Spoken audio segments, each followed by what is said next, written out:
দুর্গার আগমনে উল্লাসে আলিঙ্গনে মহামারী মুছে যাবে আজ। ঢাকের পিঠে পড়লো কাঠি, পুজো হোক জমজমাটি, নতুন সাজে সেজেছে আকাশ।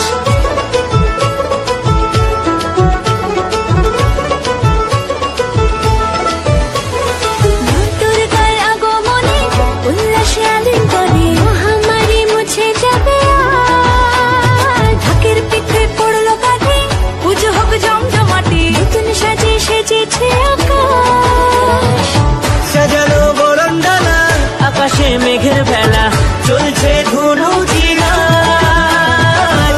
আসলার ঘন্টা বাজে, এলো মা নতুন সাজে, আকাশে পুজোর গন্ধ।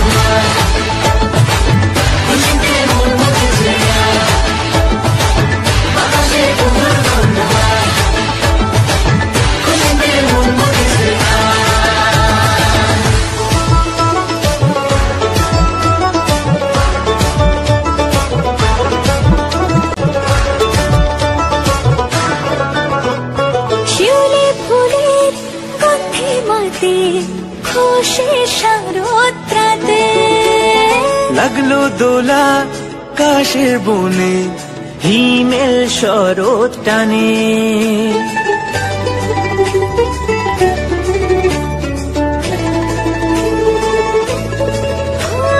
শিউলি ফুলের গন্ধে মাতে, খুশির শারদরাতে লাগলো দোলা কাশের বনে, হিমেল শরৎ টানে।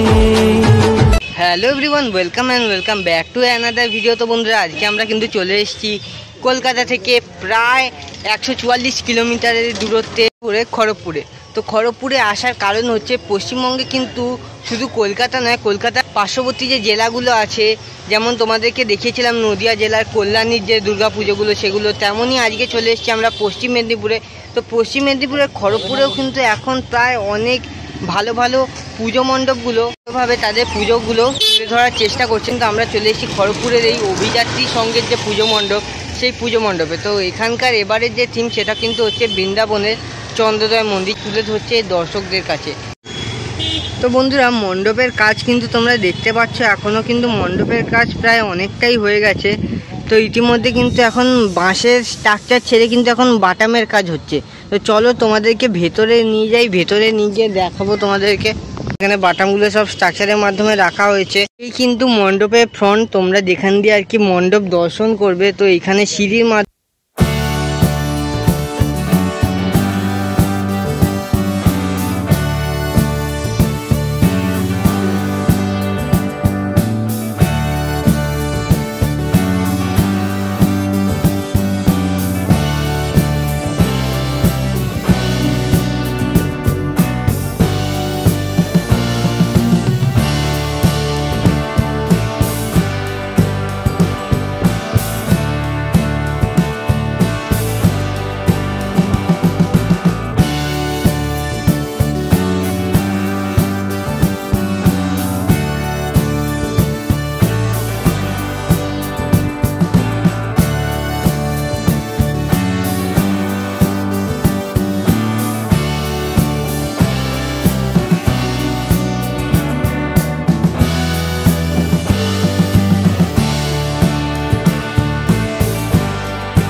বলছে সানগ্লাসও ব্যবহার করা হবে, তো কবে শেষ হবে মণ্ডপটা?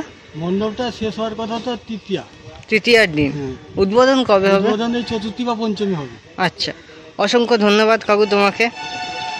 তোমাদেরকে যেমনটা বললাম, এই অভিযাত্রী ক্লাবে কিন্তু এইবারে হচ্ছে বৃন্দাবনের চন্দ্রোদয় মন্দির। তো চন্দ্রোদয় মন্দিরে কিন্তু পুরো যে কাজটা, এখানে কিন্তু সানগ্লাস আর ফোমের মাধ্যমে সেজে উঠছে। ফোম কিন্তু এখানে 3 রকম কালারের ব্যবহার করা হচ্ছে, একটা হচ্ছে পিঙ্ক, নীল আর সাদা। তো চন্দ্রোদয় মন্দিরের যে কালারটা সেটা কিন্তু নীল আর সাদার মধ্যেই থাকছে। তো ভেতরের কাজটা হয়তো পিঙ্ক কালারের যে ফোমটা সেটা দিয়ে হয়তো হতে পারে। তো বাদবাকিটা তোমরা পুজোর সময় এলেই দেখতে পাবে। আর তোমরা এখানে আসবে কি করে বলে দিই, তোমরা স্টেশন মোড় থেকে অটো ধরে নিতে পারো। এখানে স্টেশন মোড় থেকে দূরত্ব হচ্ছে প্রায় 2 কিলোমিটার মতো। তোমরা অটোতে এলে তোমাদের মিনিমাম 10 টাকা মতো ভাড়া পড়তে পারবে, 10 থেকে 20 টাকা। আজকের ভিডিওটা এখানেই এন্ড করলাম। দেখা হবে নতুন একটা পর্বে, নতুন একটা ভিডিওর সাথে। ততক্ষণ ভালো থাকুন, সুস্থ থাকুন, ঘরে বাইরে ব্লগ অলওয়েজ দেখতে থাকুন।